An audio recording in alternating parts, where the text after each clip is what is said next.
The Galactic Council chamber buzzed with nervous energy as representatives from 47 species gathered for an emergency session.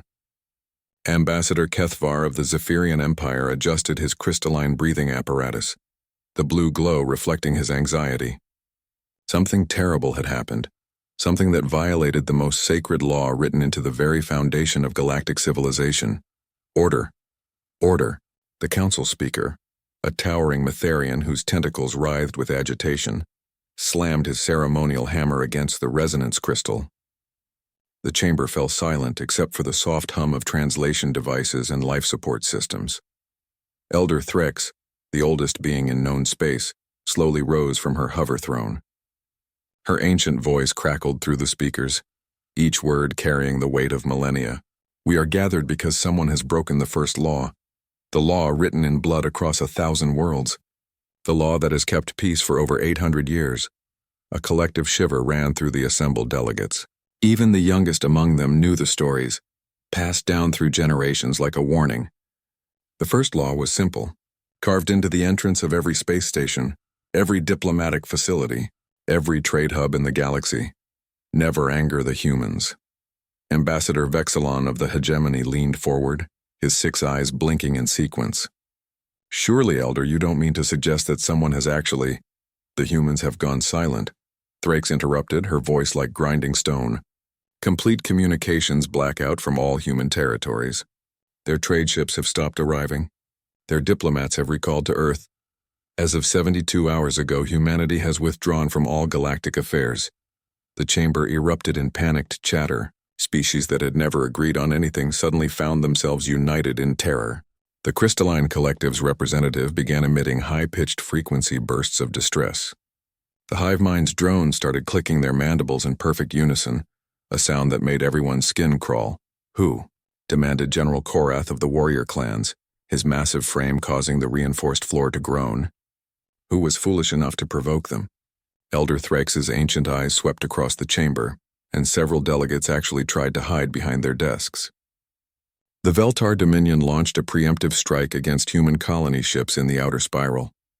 They claimed the humans were expanding too aggressively into their territory. The silence that followed was deafening. Every being in the chamber knew what this meant. The Veltar were known for their arrogance, their belief that military might made right. They had conquered dozens of worlds, enslaved entire species, and had been growing bolder with each victory. But this was beyond stupid. Ambassador Zarkun of the Veltar Dominion stood slowly, his purple skin flushed darker with what might have been shame or defiance. The humans were violating our territorial claims. They refused to acknowledge our rightful expansion. We acted within our rights under galactic law. The chamber exploded again, but this time the voices carried anger, not fear. Representatives shouted over each other, translation devices struggling to keep up with the chaos. Rights? Ambassador Kethvar stood, his normally calm demeanor cracking. You speak of rights after attacking the one species we all agreed to leave alone? Your people are children playing with weapons they don't understand, added Counselor Mythera of the Peaceful Traders Union, her normally melodic voice sharp with terror. Do you have any idea what you've done? Zarkun straightened, trying to project confidence. The humans are just another species. Yes, they're aggressive, but so are many others. Our fleet destroyed 3 of their colony ships. They will negotiate or they will be conquered like all the others. Elder Thrakes began to laugh, a sound like grinding metal that sent chills through everyone present. Just another species, she repeated.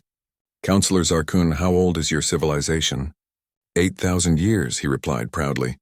We have conquered— I am 12,000 years old, Thrakes interrupted. I was alive when the humans first left their world. I watched them spread across their local cluster like a virus, adapting to every environment, surviving impossible odds. I was there when the creators tried to eliminate them. The chamber fell silent. The creators were legends, beings of such advanced technology that they had shaped galaxies. They had vanished long before most current civilizations had developed writing. The creators, Thrakes continued, decided that humans were too dangerous to be allowed to spread, too adaptable, too resilient, too angry when threatened. The creators had technology that could remake reality itself. They had armies of synthetic beings that could think faster than organic minds could comprehend. They had weapons that could destroy solar systems. Her ancient eyes fixed on Zarkun, who was beginning to look less confident. The humans had chemical rockets and nuclear weapons. Primitive by any standard, the war lasted 3 years. When it ended, the creators were extinct, and humanity controlled half the galaxy. The Veltar ambassador sat down heavily, his purple skin now pale. But that's impossible. The humans made it possible, Thrake said. They don't just fight wars, counselor. They perfect them. They turned warfare into an art form, a science, a religion. When pushed, they become something that makes nightmares seem like pleasant dreams. She gestured to the massive holographic display that dominated the chamber's center. This is why we wrote the first law. This is why every species that encounters humanity learns the same lesson. You can trade with them, you can negotiate with them, you can even compete with them. But you never ever make them angry. The display lit up, showing star charts of human space. Red warning indicators began flashing across dozens of systems. Counselor Zarkun, Thrake said softly, your people destroyed 3 ships carrying 15,000 human colonists. Men, women, children, all seeking new homes among the stars. You killed them all. The red indicators on the display were spreading, moving outward from human space like blood in water. And now, the Elder continued, the humans are coming. The chamber erupted in chaos as representatives began shouting into their communication devices, trying to contact their homeworlds, their fleets, their leaders. Some were already moving toward the exits, desperate to begin evacuation procedures. Through it all, Elder Threx remained seated, watching the display as the red tide of human military mobilization spread across the galaxy. She had seen this before, long ago. She knew what was coming. The galaxy was about to remember why they had written the first law in the first place. Admiral Sarah Chen stood before the massive view screen aboard the UES Retribution, watching the swirl of hyperspace outside. Behind her, the bridge hummed with quiet efficiency as her crew prepared for what many called inevitable. The soft blue glow of tactical displays reflected off her dark skin, highlighting the hard lines that grief and anger had carved around her eyes. Admiral, we're receiving surrender requests from 17 different species, reported Commander Walsh, her voice carefully neutral. The Crystalline Collective is offering tribute. The Peaceful Traders Union wants to negotiate safe passage for their merchant fleets. Chen didn't turn from the view screen. What's our ETA to Veltar space? 14 hours, ma'am. Then they have 14 hours to keep sending those messages. I'll read them when we're done. The bridge fell silent except for the background hum of ship systems. Everyone aboard the Retribution knew they were part of something historic. The largest human military fleet ever assembled was moving through hyperspace like an angry god, and Admiral Chen was its voice. Captain Rodriguez stepped up beside her, his weathered face reflecting years of frontier patrol duty. Sarah, the Council is broadcasting on all frequencies. They're calling for calm, asking us to consider negotiation. The same council that sat by for decades while the Veltar conquered species after species. Chen's voice carried the weight of barely controlled rage. The same council that did nothing when they enslaved the gentlefolk of Kepler 442? They want to talk now? Rodriguez understood her anger. Everyone in the fleet did. The colony ships that the Veltar had destroyed weren't just numbers on a report. They were friends, family members, dreams of new worlds turned to ash and debris floating in space. Admiral, incoming transmission from Earth, called Lieutenant Commander Park from the communications station. It's President Martinez. Put it through to my ready room, Chen said, finally turning from the view screen. Rodriguez, you have the bridge. Chen's ready room was spartanly furnished, containing only the essentials needed for a flagship command. The holographic projector activated, revealing the tired face of President Elena Martinez. Behind her, Chen could see the controlled chaos of the war room beneath the White House. Admiral, I need to know our options, Martinez said without preamble. The galactic community is in full panic mode. 3 species have already begun evacuating their border systems. The economic markets are crashing. Some of our allies are asking if we're planning to stop with the Veltar. Chen sat behind her desk, hands folded. Madam President, they killed 15,000 civilians. Families, children, elderly colonists looking for a peaceful retirement on Kepler 186b. The Veltar didn't just attack our ships. They targeted the life pods as they tried to escape. I know the casualty reports. Admiral, I also know that if we go too far, we risk turning the entire galaxy against us. With respect, ma'am, the galaxy has been against us since the day we left Earth. They tolerate us because they're afraid of us. The Veltar forgot to be afraid. Martinez leaned forward, her expression grave. Sarah, I'm not calling to ask you to stand down. Those families deserve justice. But I need to know, what does justice look like to you?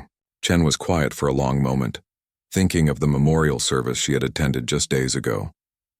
15,000 names read aloud, including her own nephew and his pregnant wife. They had been so excited about starting fresh on a new world. Justice, Madam President, is making sure this never happens again. The galaxy needs to remember why they wrote the first law. They need to remember what happens when you hurt humans.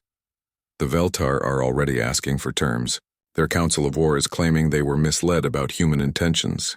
They're offering reparations. Money doesn't bring back the dead, Chen said flatly, and it doesn't prevent the next species from thinking they can test our resolve. Martinez nodded slowly. I've been receiving reports from our intelligence networks. The Veltar military is mobilizing everything they have. 12 battle fleets, automated defense platforms, even their old dreadnoughts from the storage yards. They're preparing for total war. Good, Chen replied. It'll make what happens next more instructive for everyone watching. What exactly are you planning, Admiral? Chen stood and walked to her own view screen, where she could see the running lights of the massive fleet surrounding the Retribution. Thousands of ships spread across hyperspace, each one carrying humanity's answer to the Veltar's aggression. We're going to do what humans do best, Madam President. We're going to solve a problem permanently. The connection ended, leaving Chen alone with her thoughts. She activated her personal terminal and pulled up the tactical analysis her staff had prepared. The Veltar Dominion controlled 43 star systems, had a military force of over 2 million troops, and possessed technology that could level continents. On paper, it should have been a fair fight. The human fleet was large, but not overwhelmingly so.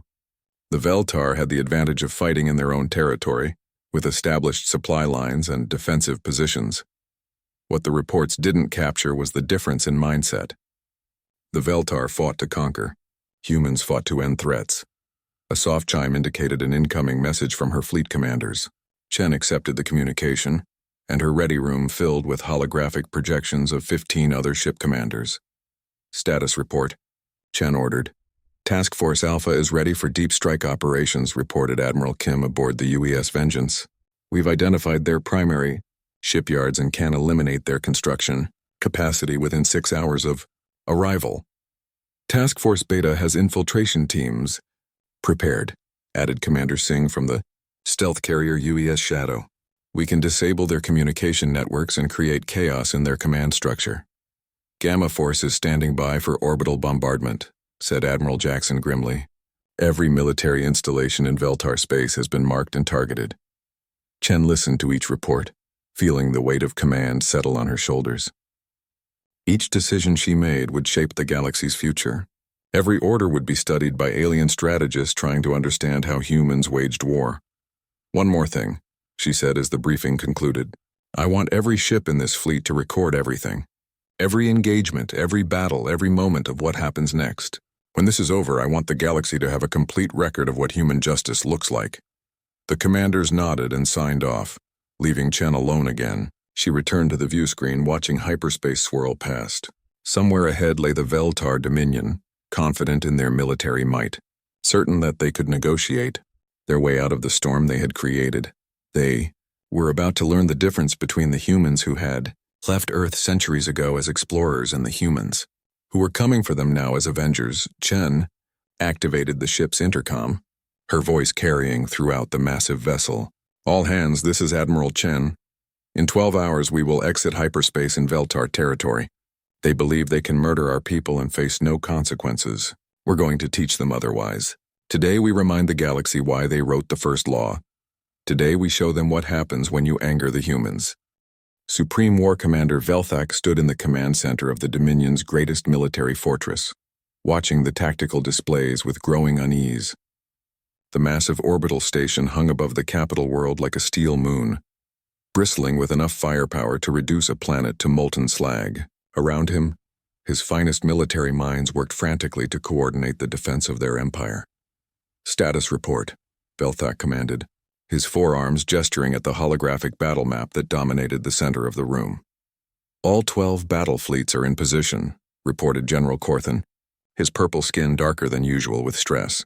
"The automated defense platforms are online, and our early warning systems are functioning at maximum efficiency. We have over 40,000 ships ready to engage the human fleet." Velthak nodded, but something nagged at him. The humans should have arrived hours ago.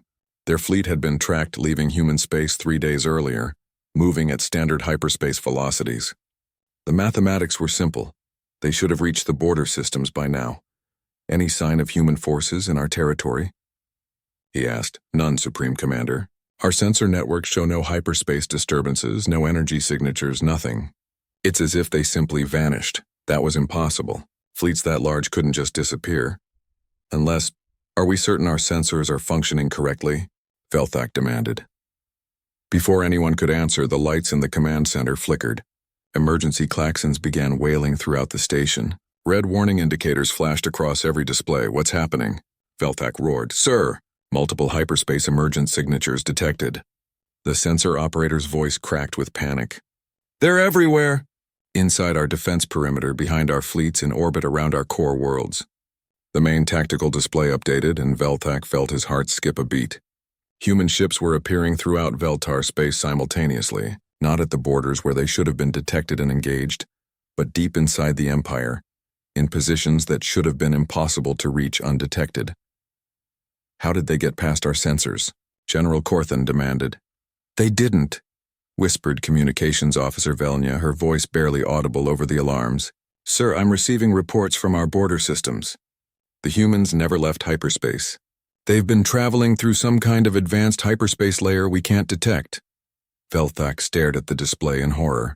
The humans hadn't just outmaneuvered them. They had used technology the Veltar didn't even know existed. The tactical situation went from defensive preparation to complete chaos in seconds.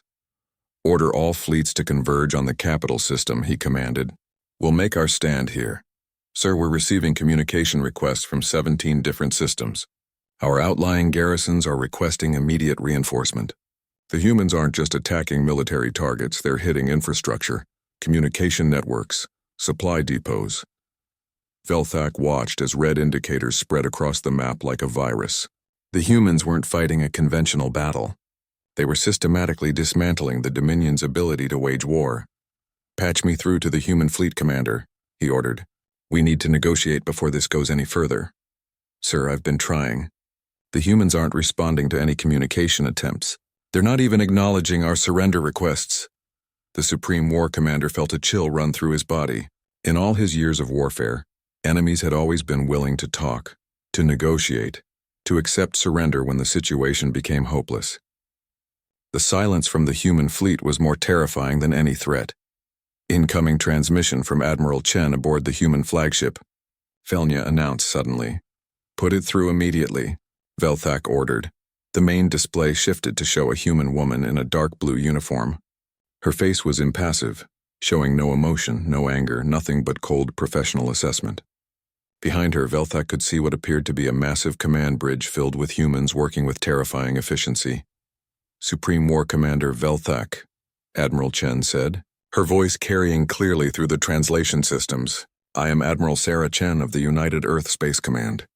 You have 30 minutes to evacuate all civilian populations from your military installations. After that, we begin systematic destruction of your war-making capability." "Admiral Chen, we wish to discuss terms." "There are no terms," Chen interrupted. "You murdered 15,000 human civilians. You targeted escape pods carrying children. You made a choice and now you live with the consequences." Velthak's training kicked in and he tried to project calm authority. "Admiral, surely we can reach some agreement. The Dominion is prepared to offer significant reparations for the misunderstanding." "Misunderstanding?" For the first time, emotion crept into Chen's voice. "You deliberately targeted civilian vessels. Your attack was broadcast across your territory as a great victory. Your people celebrated the murder of families." The human admiral leaned forward slightly, and Velthak saw something in her eyes that made his blood run cold. It wasn't anger, wasn't rage. It was the look of someone who had already decided that a problem needed to be eliminated. "You have 28 minutes to begin evacuation," Chen continued. "We will not target civilian areas. but anyone remaining in military zones will be considered combatants. And if we refuse? If we fight? Chen's expression didn't change. Then you'll discover why the galaxy wrote the first law. The transmission ended, leaving Velthak staring at a blank screen. Around him, his staff waited for orders, their faces reflecting the same terror he felt. "Sir, what are your orders?" General Corthan asked. Velthak looked at the tactical display again. Human ships were positioned perfectly throughout his empire, each one exactly where it needed to be to cause maximum damage. It wasn't luck or good intelligence, it was the result of planning so thorough it bordered on precognition. Begin. Evacuation of all non-essential personnel from military installations, he ordered quietly. "Sir, we outnumber them 5-1. Our ships are heavily armed and well protected. We can fight." Velthak turned to face his general, seeing the same confusion he had felt moments before. "General, look at that display." The humans bypassed every sensor, every early warning system, every defensive measure we had. They appeared simultaneously across 43 star systems without triggering a single alarm. What makes you think our weapons will be any more effective than our sensors? The truth was settling in around the command center like a cold fog. The Veltar had spent centuries building an empire through military might, conquering species that couldn't match their technology and tactics. They had become accustomed to being the most dangerous force in any conflict. Now they faced an enemy that had turned warfare into something approaching art. The humans hadn't just planned an attack, they had orchestrated a demonstration. Every move was calculated not just for military effectiveness, but for psychological impact. "Open a channel to all civilian authorities," Velthak ordered. "Begin immediate evacuation of military zones. Prioritize children and elderly. And our fleets, sir." Velthak watched the countdown timer that had appeared on his screens. 23 minutes remaining. Soon the galaxy would see what human justice looked like when applied with the full weight of their military might. "Our fleets will do their duty," he said finally. "But I suspect we're about to learn that duty and survival are not the same thing." Throughout the Dominion, evacuation alarms began sounding as millions of civilians fled military installations. In space, Veltar battle fleets took defensive positions around key systems, their crews preparing for a fight they were beginning to realize they couldn't win. And everywhere, human ships waited with mechanical patience, ready to demonstrate why the galaxy's oldest law existed in the first place. The 30 minutes passed in agonizing silence. Throughout Veltar space, civilian transports fled military installations while warships took defensive positions. On the bridge of the UES Retribution, Admiral Chen watched the evacuation progress with professional detachment. "Civilian evacuation appears to be proceeding normally," reported Commander Walsh. "Our sensors show massive population movement away from military targets." "Good," Chen replied. "Any word from their fleet commanders?" "Several are requesting permission to withdraw to neutral space. Others are demanding single combat between champions. Commander Velgorak of their third fleet is challenging you personally to honorable battle." Chen almost smiled at that. The Veltar still didn't understand what they were facing. This wasn't about honor or glory or proving superiority. This was about ensuring that no one would ever again think that murdering human civilians was an acceptable course of action. "Time," she called out. 30 minutes exactly. Admiral. Chen activated the fleet communication system. "All ships, this is Admiral Chen. Execute Operation Reminder. Show them why we wrote the first law." What happened next was witnessed by sensor arrays throughout the galaxy. Every major species had ships positioned to observe the engagement, their governments desperate to understand how humans waged war when truly motivated. The first Veltar defense station simply vanished. One moment it was there, a massive structure bristling with weapons and shielding. The next it was expanding debris. No visible weapon discharge, no energy buildup, no warning. The humans had fired something that bypassed every known form of defense technology. Within seconds, similar scenes played out across 43 star systems. Defense platforms, orbital fortresses, shipyards, supply depots, all the infrastructure that allowed the Veltar to project military power, disappeared in flashes of brilliant light. "What kind of weapons are those?" General Corthan demanded, staring at the tactical display in horror. Supreme War Commander Velthak could only shake his head. "I don't know. They're not using energy beams or projectiles. It's like they're erasing matter itself." The human fleet began moving with choreographed precision. Ships that should have taken hours to coordinate their attacks moved as if controlled by a single mind. The Veltar battle fleets, spread across their territory in defensive formations, found themselves facing localized force concentrations that should have been impossible to achieve. Third Fleet is requesting emergency reinforcement, reported the communications officer. They're facing 40 human ships with only 12 of their own. What about the 7th Fleet? They're in the same system. The 7th Fleet is engaged with another human force on the other side of the system. Sir, somehow the humans are fighting multiple battles simultaneously in every system while maintaining numerical superiority in each engagement. Velthak studied the tactical reports, flowing in from across his empire. The mathematics were impossible. The humans had brought perhaps 5,000 ships total. The Veltar had over 40,000 ships in their defense fleets. Yet somehow in every individual battle, the humans outnumbered their opponents. They're using some kind of advanced tactical coordination, he realized. Their ships can redeploy faster than ours can react. They're fighting each of our fleets in isolation. On the display, red indicators began appearing as Veltar ships were destroyed or disabled. What struck him as most disturbing was the precision of the attacks. Human weapons seemed designed not just to destroy ships, but to do so with maximum psychological impact. Vessels didn't simply explode, they came apart in ways that left wreckage floating as a visible reminder of what had happened. Sir, we're receiving a transmission from Commander Velmoric of the 5th Fleet, the communications officer announced, her voice shaking.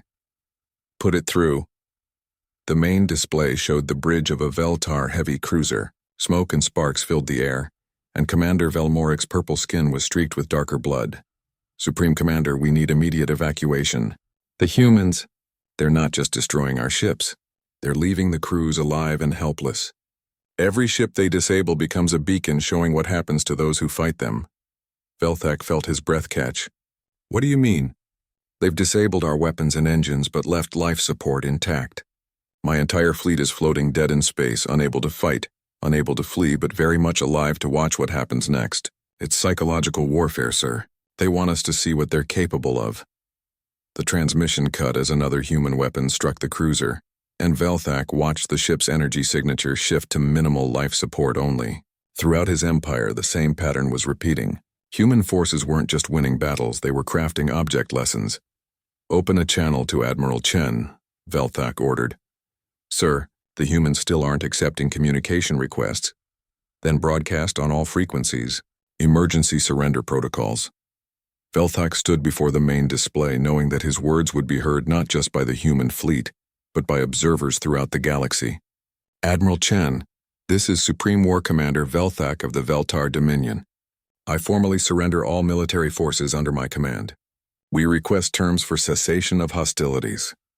The response came not from Admiral Chen, but from Captain Rodriguez of the UES Retribution. His face appeared on the screen, expression neutral but firm. Supreme Commander Admiral Chen is currently coordinating fleet operations. I am authorized to inform you that the human military response will continue until our objectives are met. What are your objectives? Velthak asked desperately. Complete elimination of Veltar military capability, Rodriguez replied matter-of-factly. Dismantling of your empire's ability to wage aggressive war. Establishment of human oversight of your future military activities. And if we resist? Rodriguez paused, and for a moment his professional mask slipped, revealing something that made Velthak's blood freeze. Supreme Commander, you've seen approximately 5% of human military capability. The Admiral is being restrained because she wants to leave enough of your civilization intact to serve as a warning to others. I recommend you don't test her patience further. The transmission ended, leaving Velthak staring at tactical displays showing the systematic destruction of everything his people had built over centuries. Ship production facilities, training academies, research installations, command centers, all reduced to expanding clouds of debris. But the most terrifying aspect wasn't the destruction itself. It was the precision with which it was being carried out. The humans weren't fighting in anger or rage. They were methodically dismantling a civilization's capacity for warfare with the same efficiency they might use to repair a damaged space station.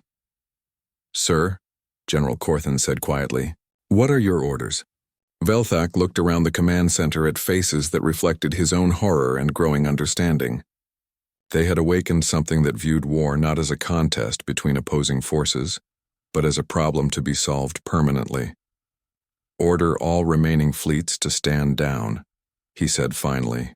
"Power down weapons, drop shields, and prepare for boarding. We're going to learn what human justice looks like." Throughout Veltar space, the largest empire in the local galactic cluster began the process of unconditional surrender. But as disabled Veltar ships floated helplessly in space, their crews watching human vessels move past with mechanical precision, everyone understood that this wasn't the end of the demonstration. The humans were just getting started. Admiral Chen stood on her bridge, watching the tactical displays with satisfaction. The first phase was complete. Now came the part that would ensure the galaxy never forgot what happened when you broke the first law. The reconstruction of Veltar space took exactly 96 days. Throughout the galaxy, species watched in fascination and growing terror as human engineering capabilities were put on full display.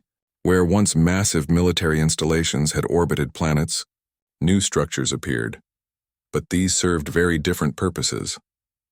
Ambassador Kethvar floated in the observation lounge of his ship, watching human construction crews work around the clock to build what they called memorial stations. Each one was positioned exactly where a Veltar military installation had been destroyed, serving as both monument and warning. "The efficiency is remarkable," commented Dr. Vexara, the Zephyrian's chief xenobiologist. "They're constructing these facilities faster than most species could even plan them." Through the transparent aluminum viewing port, they could see one of the memorial stations taking shape. The structure was beautiful in its stark simplicity, a crystalline spire containing the names of every human who had died in the Veltar attack, surrounded by a ring of defensive platforms that made it clear this was not just a monument, but a military installation.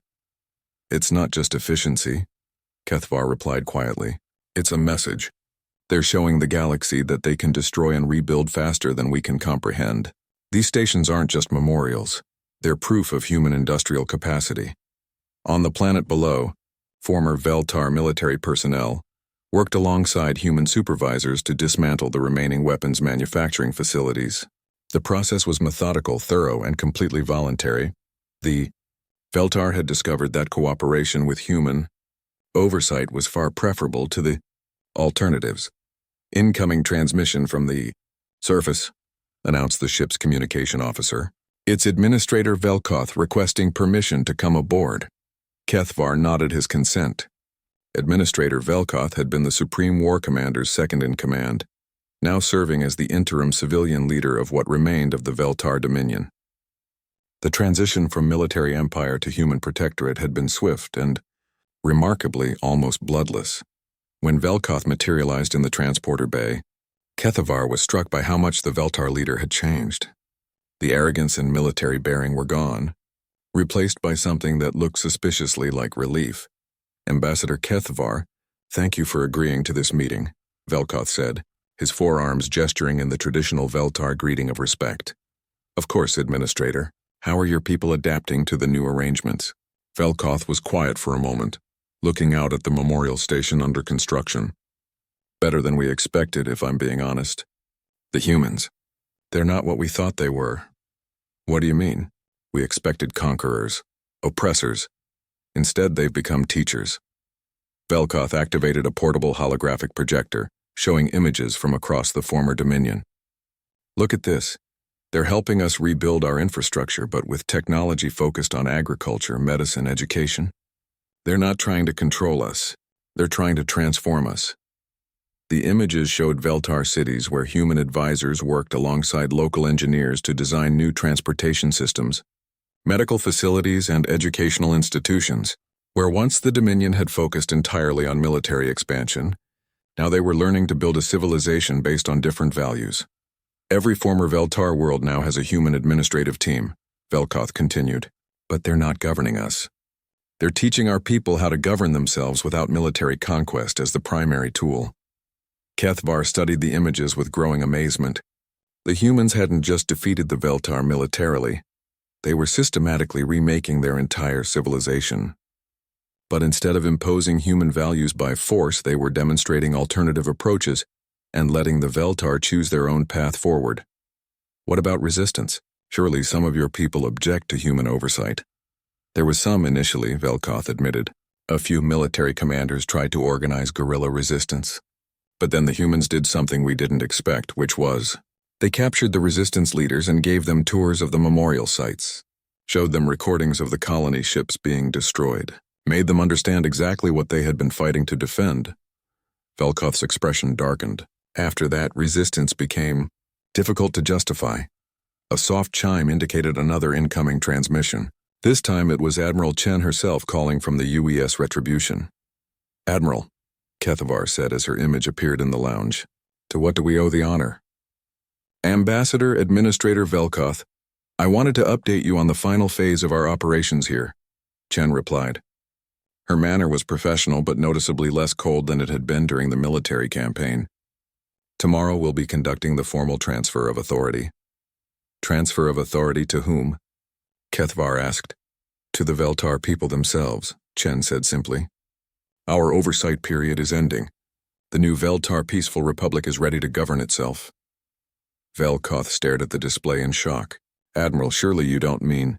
"Administrator, your people have proven that they can build something better than an empire based on conquest. The human military presence will be reduced to a single memorial station per system, staffed by volunteers who will serve as advisors if requested." Kethavar felt his breathing apparatus flutter with amazement. "You're giving them back their independence?" "We're giving them the chance to earn it," Chen corrected. "The Veltar Republic will be a founding member of the Galactic Peacekeeping Alliance. They'll help us monitor other species that might be tempted to follow their old example." The implications were staggering. The humans hadn't just defeated and occupied the Veltar. They had transformed them into allies. Former conquerors would now serve as peacekeepers. Their intimate knowledge of military aggression turned toward preventing future conflicts. "There is one condition," Chen continued, her expression becoming serious again. "The memorial stations remain under human control in perpetuity. They will serve as permanent reminders of what happens when the first law is violated." "Of course, Admiral," Velkoth said quickly. "We understand the necessity." After the transmission ended, Kethavar and Velkoth stood in silence, watching the memorial station's construction progress. The crystalline spire was nearly complete, its interior lighting beginning to shine through the transparent walls. "Do you think it will work?" Kethavar asked. "This transformation your people have undergone..." Velkoth considered the question carefully. "Ambassador, 3 months ago I would have said that strength came from the ability to destroy your enemies. Now I've learned that true strength comes from the ability to transform them into allies, the humans. They've shown us a different way to be powerful. And if another species threatens them, if someone else violates the first law," Velkoth's expression grew grim, "then the new Veltar Republic will stand with humanity against them. We've seen what human justice looks like when applied with restraint and wisdom. We have no desire to see what it looks like when applied without either." Across the galaxy, the recordings of the Veltar campaign were being studied by every military academy, every government, every species that had ever considered challenging human interests. The message was clear. Humanity preferred peaceful coexistence, but their capacity for controlled violence was beyond anything previously imagined. The first law had been reinforced not just through military demonstration, but through the proof that humans could remake entire civilizations when motivated to do so. The galaxy was entering a new era, one where the choice between cooperation and transformation was becoming increasingly clear. And at the heart of former Veltar space, memorial stations began broadcasting their message across the stars. "Here died 15,000 human civilians. They are remembered. Their deaths are not forgotten. Let all who pass this way understand the price of breaking the galaxy's oldest law."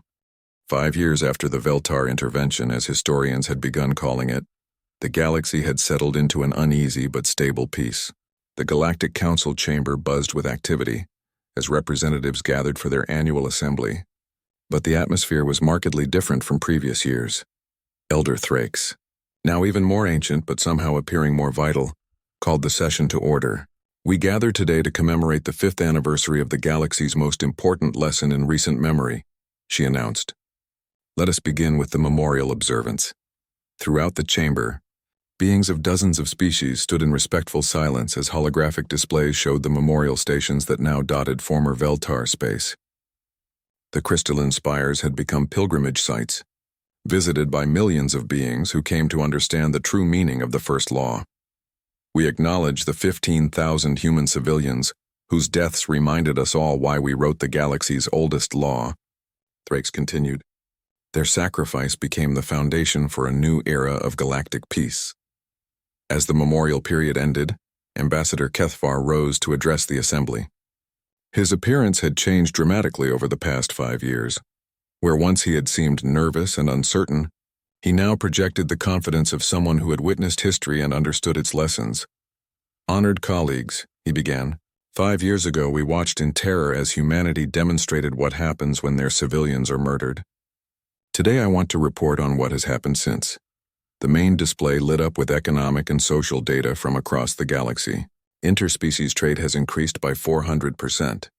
Territorial disputes have decreased by 90%.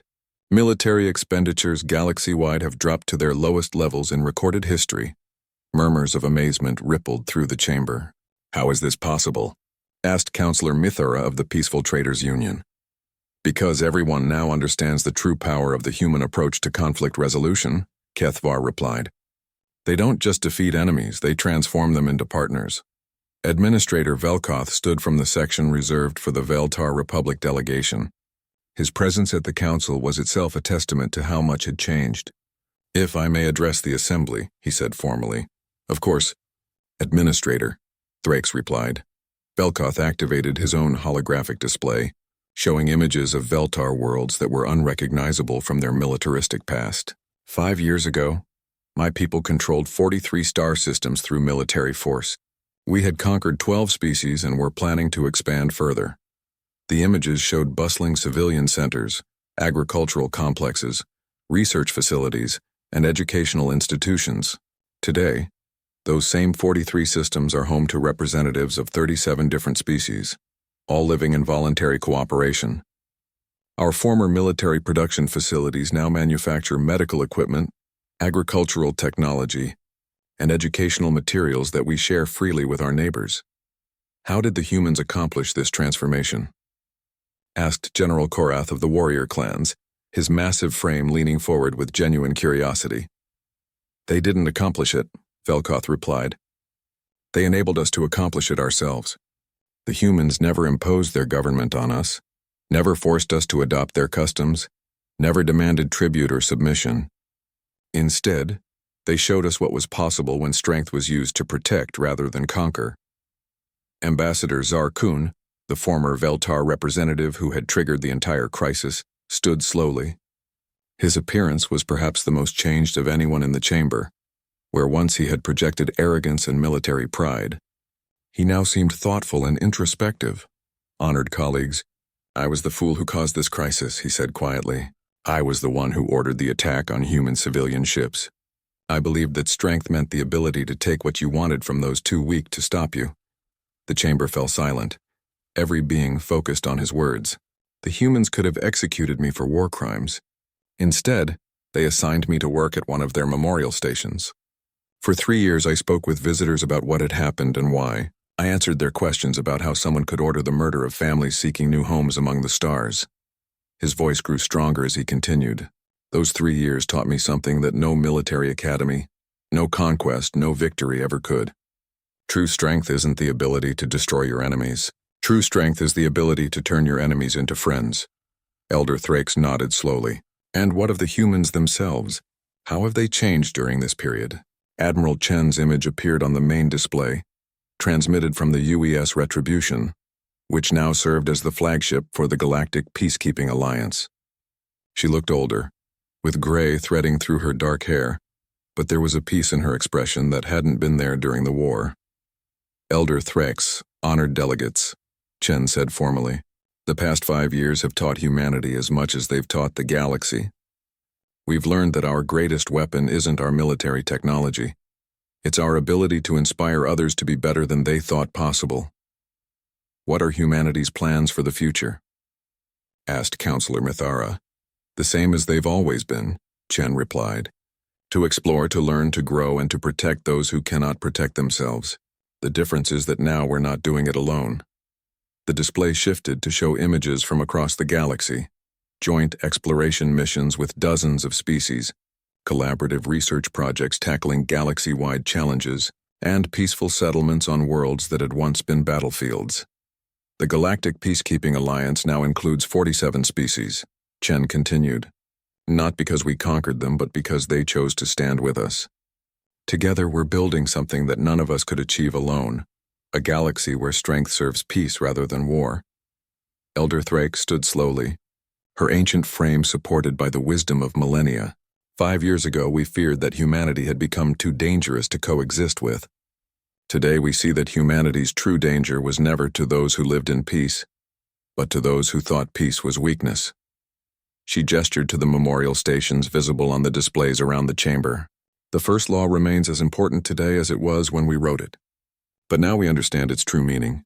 It was never about fearing human anger. It was about understanding human justice. The humans have shown us that the greatest victory is not defeating your enemies, she continued, but teaching them to become your allies. The greatest conquest is not taking territory, but inspiring others to share your values. The greatest strength is not the ability to destroy, but the ability to create something better. As the assembly concluded, beings throughout the chamber looked at each other with a new understanding. The galaxy had learned that the first law, never anger the humans, was really about something much deeper. It was about recognizing that some species, when pushed, don't just fight back. They fight to build a better universe. Outside the council chamber, the memorial stations continued their eternal broadcast, their crystalline spires catching the light of distant stars. The names of 15,000 human civilians glowed softly in the darkness, each one a reminder that sometimes the greatest teachers are those who died to show others how to live. The galaxy's oldest law had been rewritten, not in words, but in the hearts of countless beings who had learned that true peace comes not from the absence of conflict, but from the presence of justice, compassion, and the unwavering determination to protect the innocent. And in the depths of space, human ships continued their eternal patrol, carrying a simple message to any who might forget. We are the guardians of peace. We are the protectors of the innocent. We are the ones who remember. And we are always watching. The first law endured stronger than ever, because now the galaxy understood its true meaning. Never anger the humans, not because they will destroy you, but because they will inspire you to become something better than you ever imagined possible.